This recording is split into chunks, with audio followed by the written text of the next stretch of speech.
Alright, so the last couple of videos I made were pretty negative. I was going on about issues in the VR industry and some things that I felt like that were missing. And I was complaining about a lack of polish. This oversaturation of just jank across a lot of games.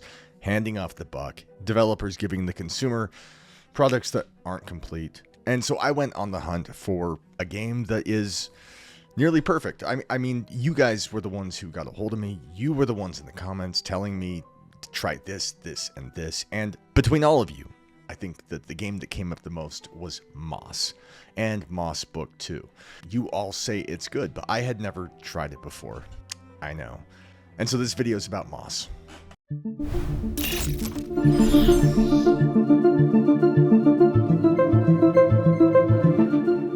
I used it on the Quest 3 and I used it on PCVR Steam. And so I'm going to be doing some comparisons, but largely this is a focus on Quest 3. If you don't see anything over the video suggesting that it's PCVR, that it will always be Quest 3 footage, just for reference.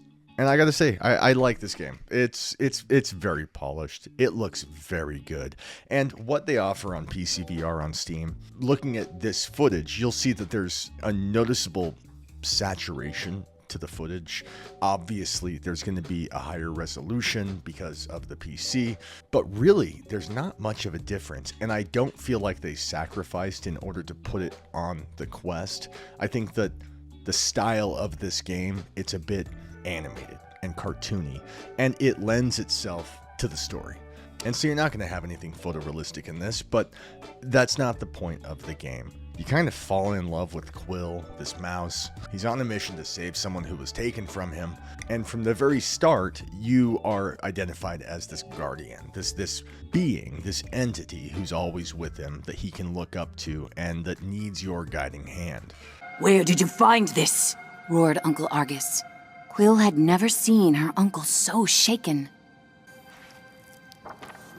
"Just west of the clearing," she explained. "And as soon as I picked it up, something started helping me." Uncle Argus followed her motion.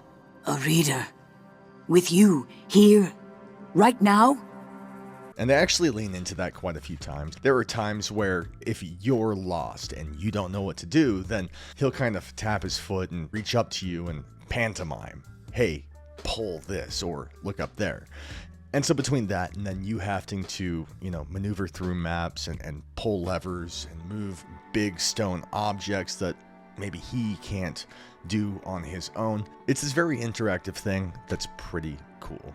Now, this really isn't the kind of game that I typically play. Like, it's not really my style. I have a ton of respect for it. I love that it's so polished. I love how much effort was put into the mechanics of this. Everything about it is clean.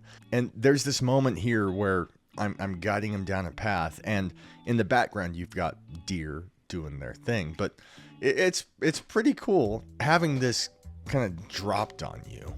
I didn't know this deer here kind of down drinking water, and when he lifted his head, it caught me off guard. Like, it was pretty cool.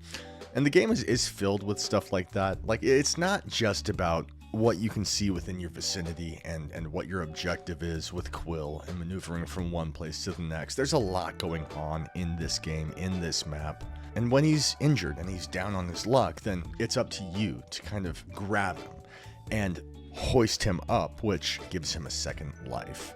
The game reminds me a lot of something like Little Nightmares or Ori and the Will of the Wisps, the latter of which works great with the UEVR injector. I really recommend it. Like that game, Little Nightmares, it works in such a way with the UEVR injector that there's nothing to do. There's no extra step. You just launch the game and it works as intended. All it is just a more of a first-person perspective of the map and maneuvering around. It's what this is. And so I'm super glad that this is native to the Quest. I haven't beat this game yet. I plan on it just to say I did. Again, it's not really my cup of tea. It's something that I find enjoyable, and I have just a ton of respect for the developers who brought this to us, but it's just not something I'm going to spend hours playing. But you know what I do spend hours doing? Editing footage and making content like this. I love VR, but it's not all I do. And I launched a second channel today. It's got like no subscribers. Like there's no one there. And I could really use your support. It's a docu-style series covering mysteries, true crime, the paranormal. And it's going to expand. It's going to get bigger. Right now there's one video. But if you would go there and subscribe and check it out and see what you think, it would mean a lot to me and I'd really appreciate it. You got to start somewhere. It's April 2018. It's 3 a.m. and a man named Miles Taylor is asleep in his bed. He awakens to a sound he's never heard before. He hears a chirping sound and describes it as sounding like a digital cricket. Miles lives on an upper floor of an apartment building and gets up to investigate. He goes to the window overlooking the street and finds a single white van. Its lights are on, sitting quietly. When he lifts the window to listen for the sound more closely, the van drives away. Tomorrow he'll wake up and have nausea, vertigo, and a difficulty standing upright. Doctors will later tell him that he has a concussion. Miles is the Deputy Chief of Staff within the Department of Homeland Security, and he was just the target of what's believed to be a microwave-emitting energy weapon.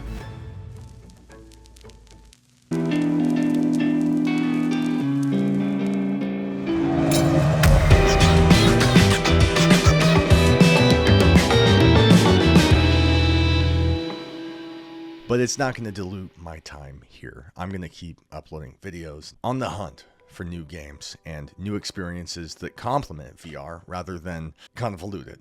A lot of you have probably played Moss. I'm sure that it's like the most recommended thing in the world when you first get your headset, but I just never did. And so if that's you, then I suggest this game. If this is your cup of tea, I think that you'll really enjoy it.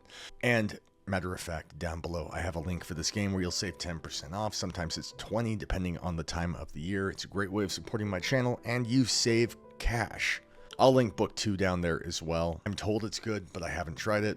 As far as Steam versus Quest 3, there's some obvious graphical resolution-wise differences between the two, but there's not a big difference. And if there had been crazy specular reflections and photorealistic plants, it wouldn't have jived with the mouse. And the mouse is only cute because of how he's built and how he behaves, which is not entirely mouse-like. I don't know any mice that swing a sword and fist bump you. But all that to say that the style really suits the game well, and I can recommend it. So, yeah. Thank you for being here. I appreciate it. I'm going to have another video up before too long. Please subscribe and like this video. It would mean a lot to me. Check out that other channel as well. I'll link it down below. You guys are watching Bringhurst VR. Godspeed.